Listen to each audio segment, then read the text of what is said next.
Hello friend, welcome back. चलिए आज bank Nifty और निफ्टी का वीकली एनालिसिस करते हैं और डेली में भी समझेंगे और समझेंगे कि इंट्राडे कैसे ट्रेड करना है हमको। वीडियो को लास्ट तक जरूर देखिएगा क्योंकि मैं इसमें कुछ ऐसे नए पॉइंट्स बताने वाला हूं जो कि आपको शायद नहीं पता हो। तो चलिए वीडियो को स्टार्ट करते हैं। जैसा गाइज आप लोगों को दिख रहा है, ये निफ्टी का चार्ट है। इसमें निफ्टी में आपको दिख रहा होगा कि मार्केट एक वीक में कितना फॉल कर चुकी है। आप अगर ध्यान दो तो कुछ दिनों पहले क्या हुआ था, यहाँ पर जब मार्केट आई थी यानी 20,000 के पास जब मार्केट आई थी तो यहाँ पे सेलर कोशिश कर रहे थे मार्केट को नीचे ले जाने के लिए। और अगर आप ध्यान से देखो तो यहाँ पे जो बाइंग करके गए थे उन्होंने प्रॉफिट भी यहाँ पे बुक किया कुछ। फिर यहाँ पे क्या हुआ है कि फ्रेश सेलर हमारे ऐड हुए हैं, ये हमें क्लियर कट दिख रहा है। ये तीनों कैंडल अगर आप ध्यान से देखोगे तो आपको समझ में आएगा कि यहाँ पे बायर ही ऐड हुए हैं। उसके बाद क्या हुआ है कि मार्केट नेक्स्ट वीक इतना बड़ा रेड कैंडल बना दी है। ये हमें क्या दिख रहा है कि यहाँ पर बहुत बड़े सेलर बैठे हुए हैं। जितना मोमेंटम सेलर ने यहाँ पे किया था उसका दुगना मोमेंटम सेलर ने एक वीक में करके दिखा दिया। तो ऑफ कोर्स यहाँ पे बहुत सारे सेलर्स बैठे हुए हैं। अब अगर इन सेलर को मार्केट को नीचे लेके जाना है तो इनको बहुत जल्दी इसके नीचे लाके क्लोज करना पड़ेगा, क्योंकि ये लेवल बहुत ही इंपॉर्टेंट है। आप अगर देखोगे तो मार्केट का ब्रेकआउट यहाँ से हुआ था, रिटेस्ट हुआ, फिर नए बायर ऐड हुए हैं। अगर सेलर को मार्केट को नीचे लेके जाना है, अगर डाउन ट्रेंड में चेंज होना है तो वीकली बेसिस में इस वीक या नेक्स्ट वीक आके मार्केट को इसके नीचे क्लोज देना बहुत ज़्यादा जरूरी है। तो आइए इसको डेली टाइम फ्रेम में हम समझते हैं कि वहाँ पे इसका कैसा प्राइस एक्शन बना हुआ है। तो जैसा आप देख रहे हो डेली टाइम फ्रेम में, जो मैंने प्रीवियस वीडियो में भी आपको ये लेवल बताए हुए थे कि ये लेवल था मार्केट जहाँ पे 2 दिन सस्टेन की, ऊपर गया, फिर 3 दिन यहाँ पे भी कोशिश की सस्टेन करने की लेकिन सस्टेन नहीं कर पाई। मैंने कहा था कि इसके नीचे आएगा तो ये नेगेटिव हो जाएगा, और 2-3 दिन से लगातार मार्केट क्या कर रही है, यहाँ पे फॉल करती हुई आ रही है। अब इसमें आगे क्या हो सकता है, आगे हम कैसे देख सकते हैं, आइए इसको समझते हैं। जैसा कि आपको दिख रहा है कि प्रीवियस में ये हमारा एक अच्छा जोन था। आप देखोगे तो मार्केट बार बार यहीं से नीचे की तरफ फॉल हो रही थी, गिर जा रही थी। यहाँ पे 3 दिन होल्ड किया, फिर ब्रेकआउट दिया और बहुत अच्छा मोमेंटम किया है। अब मार्केट रिटर्न आके फिर से यहीं पे सपोर्ट के पास आ चुकी है। जो कभी हमारा रेजिस्टेंस हुआ करता था अब वो एक सपोर्ट की तरह वर्क करने वाला है यहाँ पर।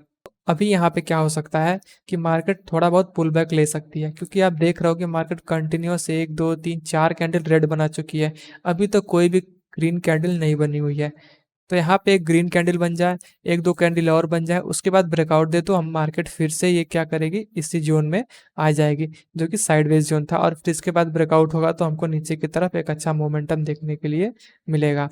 मैं यहाँ पे आपको एक और चीज़ बता रहा हूँ जिसको आप ध्यान से देखना, आपको कुछ ज़रूर यहाँ पे नया सीखने के लिए मिलेगा। जब भी फेक ब्रेकआउट होता है तो मार्केट हमेशा तेजी से नीचे आती है। ऐसा क्यों होता है मैं आपको चलिए समझाता हूँ। मान लीजिए हमारा हाई लेवल था, तो जब भी इसका ब्रेक होगा तो यहाँ पे कौन ऐड होंगे, ऑफ कोर्स बायर साइड होंगे। अब अगर सेलर को सेल करना है तो उनको सबसे ज़्यादा क्वांटिटी सेल करने के लिए कहाँ पर मिलेगी, जहाँ पर ज़्यादा बाइंग हो रही होगी। ठीक है, तो जब भी यहाँ पे ब्रेकआउट देता है मार्केट तो वहाँ पे क्या होता है कि ढेर सारे बायर ऐड होने शुरू हो जाते हैं, और सेलर के लिए सबसे बढ़िया मौका रहता है कि वहाँ पर उनको बाइंग मिल रहा है और इनको अपोजिट में सेल करना है। तो ये चीज़ आपको शायद ना पता हो तो इस चीज़ को आप दोबारा देखिएगा तो आपको समझ में आएगा कि मैं क्या समझाने की कोशिश कर रहा हूँ। ठीक है, तो आइए इसको हम चलते हैं 15 मिनट में समझते हैं कि हम कल इसको कैसे ट्रेड कर सकते हैं। 15 मिनट में हमको दिख रहा है कि मार्केट क्या की थी, यहाँ पे फॉल की थी। पहले फॉल करने के बाद थोड़ा सा पुल बैक ली, फिर नीचे के साइड आई, फिर धीरे धीरे मार्केट यहाँ पे आई, लास्ट में यहाँ पे आके क्लोज दे दी, फिर नेगेटिव भी क्लोज दी। अगले दिन क्या हुआ, मार्केट यहाँ पे खोली, यहाँ से सपोर्ट ली और इन डिसीजन मूड में थी मार्केट। उसके बाद मार्केट में सेल ऑफ आया। फिर दोबारा जब यहाँ पे गई तो फिर सेलर ने क्या किया, ट्राई किया, जो यहाँ पे सेल करके गए थे दोबारा उन्होंने क्या किया, ट्राई किया। और फिर मार्क बायर यहाँ पे ऐड होने की कोशिश किए हैं, लेकिन फिर यहाँ पे कौन आ गया है, सेलर आ गया है। ठीक है, तो ये आपको चीज़ें समझ में आई। तो हमको यहाँ से क्या पता चल रहा है कि यहाँ पे बार बार क्या आ रहे हैं, सेलर आ रहे हैं। तो हमारे लिए एक अच्छा रेजिस्टेंस का एरिया बन चुका है, तो हम इसको ड्रॉ कर लेंगे। आपको मैं यहाँ पे एक चीज़ और दिखा देना चाहता हूँ। आप देखो ये इनसाइड बार कैंडल है और ये कितने अच्छे से एक्ट किया। इसका ब्रेकआउट होते ही हमको लास्ट आवर में एक अच्छा मोमेंटम मिला है। अब यहाँ पे हम ट्रेड कैसे करेंगे, आप आपको यहाँ पे दिख रहा है कि जो बायर यहाँ पे बाइंग करके गए होंगे जब मार्केट यहाँ पे क्लोज देने वाली थी, तो जितने भी लोग बाइंग किए होंगे वो अपनी पोजीशन को यहाँ पे स्क्वायर अप कर लिए होंगे, यानी अपनी पोजीशन को काट दिए होंगे। अब अगर मार्केट फ्लैट खुलता है तो यहाँ पे जो सेल की पोजीशन बना के गए हैं वो लोग तो कुछ नहीं करेंगे, वो लोग चुपचाप अपना स्टॉप लॉस यहाँ पे ट्रेल करके बैठ जाएंगे। और जबकि नई पोजीशन यहाँ पे सेल होने लगेगी, यहाँ के कॉल शॉर्ट होने लगेंगे, यहाँ के लोग सेलिंग करने लगेंगे। और यहाँ पे क्या होगा यहाँ पे बायर कोशिश करेंगे बाइंग करने के लिए। मार्केट नीचे नहीं जा पाएगी क्योंकि मार्केट के पास कोई स्टॉप लॉस ही नहीं है। मार्केट नीचे तब मूव करेगी जब उसके पास कोई स्टॉप लॉस होगा, लेकिन यहाँ पे नीचे की तरफ कोई स्टॉप लॉस नहीं है, तो यहाँ पे बायर कोशिश करेंगे बाइंग करने की, और ये सेलर अपनी पोजीशन होल्ड करके बैठ जाएंगे और यहाँ के लोग कुछ सेल करना स्टार्ट कर देंगे। तो मार्केट अगर होल्ड करती है और फिर अगर कहीं इसको ब्रेक करती है तो हमको थोड़ा बहुत मोमेंटम ऊपर के साइड मिलेगा, लेकिन फिर से यहाँ पे क्या होंगे, सेलर आ सकते हैं।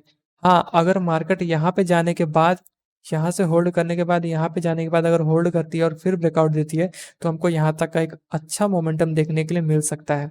क्या अब हम बात करते हैं कि अगर मार्केट गैप अप हो जाती है, अगर मार्केट इसके ऊपर कहीं खुलती है तो जितने भी लोग सेल करके गए हैं वो लोग अपना प्रॉफिट बुक करना स्टार्ट कर देंगे, क्योंकि ओवरनाइट उनका आधा प्रॉफिट जा चुका होगा। क्योंकि जब यहाँ पे उन लोगों ने सेल किया होगा तो उनको बहुत प्रॉफिट दिखा होगा, लेकिन जब मार्केट गैप अप खुल जाएगी तो जितने भी प्रॉफिट उनको दिख रहा होगा वो प्रॉफिट क्या हो जाएगा, उनका आधा हो जाएगा, तो वो लोग अपना प्रॉफिट क्या कर लेंगे, बुक कर लेंगे। तो उसके बाद फिर यहाँ पे न्यू फ्रेश सेलर ऐड हो सकते हैं, फिर बायर भी ऐड हो सकते हैं, फिर सेलर ऐड होंगे और फिर ब्रेकआउट देगा तो हम ऊपर के साइड ट्रेड करेंगे, या फिर जैसा प्राइस एक्शन अगर नीचे के साइड प्राइस एक्शन बनेगा तो हम नीचे की तरफ ट्रेड लेंगे। अगर मार्केट डायरेक्ट गैप डाउन खुलती तो आपको दिख रहा होगा कि एक साइडवेज एरिया था, यहाँ पे खुलते ही फिर से इस साइडवेज जोन में फंस जाएगी, यहाँ पे मार्केट यहाँ पे होल्ड करने लगेगी और फिर उसके हिसाब से हम उसको ट्रेड करेंगे। आइए बैंक निफ्टी का एनालिसिस करते हैं। अगर आपने यहाँ तक वीडियो देख लिया है तो नीचे लाइक बटन है, उससे लाइक कर दें, और इसमें मैं आपको बैंक निफ्टी में एक अच्छी चीज़ बताने वाला हूँ, आप ध्यान से वीडियो को देखिएगा और उसको नोट करिएगा। जैसा आपको दिख रहा है यहाँ पे, आप देखिए, मैं आपको एक चीज़ दिखाना चाहता हूँ। मार्केट क्या हुआ, यहाँ से फॉल किया, फिर ऊपर गया, फिर फॉल किया, फिर ऊपर गया, फिर फॉल किया, अभी लो को कभी ब्रेक नहीं कर रहा था, यहाँ पे फॉल किया, फिर बायर आए, यहाँ पे गया, लेकिन इस बार हाई को ब्रेक नहीं कर पाया और यहाँ से फॉल कर गया। अब आप ध्यान से देखो तो क्या यही प्राइस एक्शन नहीं बना है यहाँ पे? मार्केट ऊपर गया, फिर करेक्शन हुआ, फिर ऊपर गया, फिर करेक्शन हुआ, फिर ऊपर गया, फिर करेक्शन हुआ, फिर बायर आए और फिर यहाँ पे सेल ऑफ आया है, लेकिन इस बार इस हाई को ब्रेक नहीं कर पाया है। तो कहीं ना कहीं चांसेस है कि मार्केट यहाँ पे वीकली टाइम फ्रेम में नीचे की साइड आने की प्रोबेबिलिटी कुछ बढ़ चुकी है। तो अब इसको हम कैसे देखेंगे? इसमें भी सेम वही एनालिसिस रहेगी कि जब तक मार्केट या इसके नीचे क्लोज नहीं दे देता है तब तक मार्केट नेगेटिव नहीं होगा। आप ध्यान से देखोगे तो यहाँ पे 3 वीक 4 वीक लग गए मार्केट को नीचे आने में, लेकिन यहाँ पे एक ही वीक में मार्केट नीचे आ गई है। अगर सेलर को अपनी स्ट्रेंथ को बनाए रखना है तो उनको बहुत जल्दी ही 1 या 2 वीक के अंदर इसके नीचे क्लोज देना बहुत जरूरी हो जाएगा, वरना फिर यहाँ पे बायर हावी हो जाएंगे। आइए उसको हम डेली टाइम फ्रेम में समझते हैं कि डेली टाइम फ्रेम में कैसे ट्रेड करेंगे। मुझे पता है कि वीडियो लंबी हो रही है, लेकिन आप इसको ध्यान से अगर देखोगे तो मैं आपको और अच्छी चीज़ें बताने वाला हूँ इसमें। ध्यान से इसको देखते रहिए। यहाँ पे आपको दिख रहा है कि मार्केट क्या थी, साइडवेज थी, ब्रेकआउट दिया, पुल बैक लिया, फिर ऊपर गया और यहाँ पे ऑल टाइम हाई के पास से ही क्या हुआ, एक सेल ऑफ आया है। अभी आप देखोगे तो लगातार 1 2 3 4 दिन से लगातार रेड कैंडल बन रही है, अभी कोई ग्रीन कैंडल नहीं बनी हुई है। हमारा प्रीवियस मोमेंटम कहाँ से स्टार्ट हुआ था, यहीं से स्टार्ट हुआ था, तो हमारे लिए एक अच्छा सपोर्ट की तरह काम करने वाला है। यानी 44,400 हमारे लिए एक अच्छा सपोर्ट की तरह काम करने वाला है। मार्केट यहाँ पे हो सकता है कुछ दिन रुके, उसके बाद नीचे का साइड ब्रेकआउट करे। अगर मार्केट को फर्दर नीचे डाउन ट्रेंड में कन्वर्ट होना है तो इसके नीचे आना जरूरी है, यानी 43,500 के नीचे आना जरूरी है। अब इसके लिए हम कल कैसे ट्रेड करेंगे, आइए इसको हम समझते हैं। जैसा कि आप 15 मिनट टाइम फ्रेम में देख रहे हो कि 44,000 हमारा एक स्ट्रॉन्ग रेजिस्टेंस की तरह एक्ट कर रहा है। मार्केट गैप अप खुला, यहाँ से सेल ऑफ आ गया, फिर बायर ने कोशिश की, फिर यहाँ पे सेलर ने कोशिश की। अब यहाँ पे दिख रहा था कि फिर बायर लग रहा था कि ऊपर लेके चले जाएंगे, लेकिन दोबारा यहाँ पे क्या हुआ है, सेकंड हाफ में सेलर एक्टिवेट हो गए हैं। तो ये लेवल हमारे लिए बहुत ही स्ट्रॉन्ग लेवल हो चुका है। अभी क्या है कि अगर मार्केट फ्लैट खुलता है तो मार्केट हो सकता है कुछ देर होल्ड करे, ब्रेक दे, तभी हमको नीचे का साइड ट्रेड लेना है। यहाँ पे भी तब ट्रेड लेना है जब 44,500 का ब्रेकआउट हो, क्योंकि ये हमारे लिए एक राउंड नंबर है। हो सकता है यहाँ से मार्केट जैसे नीचे आए फिर बायर एक्टिवेट होना स्टार्ट हो जाए, इसलिए हमारा ये बहुत इंपॉर्टेंट लेवल हो जाता है, ये वाला और इसके ऊपर वाला। तो इन दोनों ही लेवल को हमको बहुत अच्छे से ध्यान में रख के चलना है। अगर मार्केट गैप अप खुल जाती है तो फिर से यहाँ पे सेलर ऐड होने की कोशिश करेंगे, और अगर गैप डाउन खुल जाता है तो हम वेट करेंगे प्राइस एक्शन का कि पहले क्या होता है, पहले बायर ऐड होते हैं या फिर सेल ऑफ होता है। अक्सर क्या होता है कि जब भी मार्केट गैप डाउन खुलता है तो नीचे के साइड सेलर को सेल करने की कोशिश करते हैं और फिर तुरंत अग्रेसिव बाहर आ जाते हैं और उनका स्टॉप लॉस लेके चले जाते हैं और मार्केट यहाँ पे साइडवेज हो जाती है। अक्सर ऐसा बहुत बार हो चुका है, तो इस चीज़ को भी आप ध्यान में रखिएगा। और अगर मार्केट गैप अप खुल जाती है तो फिर यहाँ पे सेलर कोशिश करेंगे अपनी पोजीशन को प्रोटेक्ट करने के लिए, और यहाँ पे कुछ बायर भी ऐड होने की कोशिश करेंगे। बायर सेल पे भी कुछ फाइट चलेगा, ब्रेकआउट देगा तो फिर यहाँ तक आराम से ये मूव कर सकता है। अब मैं जो आपको बताने वाला था एक नई चीज़, वो ये चीज़ है कि ध्यान से अगर देखो यहाँ पे वीडियो में तो आपको एक चीज़ समझ में आएगा यहाँ पे। ये प्राइस एक्शन आपको कोई नहीं समझा पाएगा जल्दी। देखिए मार्केट यहाँ से ऊपर गई, पुल बैक लिया, फिर ऊपर गई, फिर पुल बैक लिया, मार्केट नीचे आई। हर टाइम क्या हो रहा था, मार्केट गैप डाउन खुल रही थी, प्रॉफिट बुकिंग आ रहा था, मार्केट नीचे चली आ रही थी। उसी तरह यहाँ पे क्या हुआ, इस बार फ्लैट खोला, मार्केट ऊपर गई, नीचे आया, फिर ऊपर गई। इस बार फिर से इसको ब्रेकआउट करने की कोशिश किया। हर बार जब भी ब्रेकआउट हो रहा था सब लोग सेल करने की कोशिश कर रहे थे। यहाँ पे ब्रेकआउट हुआ तो सेल करने की कोशिश हुई है, और जैसे ही सेल ऑफ यहाँ पे दिखा है सबको, सबने सेल किया है, मार्केट तुरंत पलट गई है। तो जितने भी लोग यहाँ पे बाइंग करके गए थे वो सारे लोग ट्रैप हो गए हैं। मैं बताता हूँ ना कि जो चीज़ एक या दो बार हो चुकी है वो बार बार जल्दी नहीं होगी। ये थर्ड टाइम ऐसा हुआ कि मार्केट ब्रेकआउट दी, यहाँ पे लोगों ने सेल करने की कोशिश की और वो सारे लोग क्या हो गए, ट्रैप हो गए। उसके बाद मार्केट दिन भर 45,000 के रेजिस्टेंस के पास दिन भर यहाँ पे टाइम, यहाँ पे आधे दिन पूरा टाइम बिताई। उसके बाद मार्केट नीचे के साइड आके क्लोज दे दिए।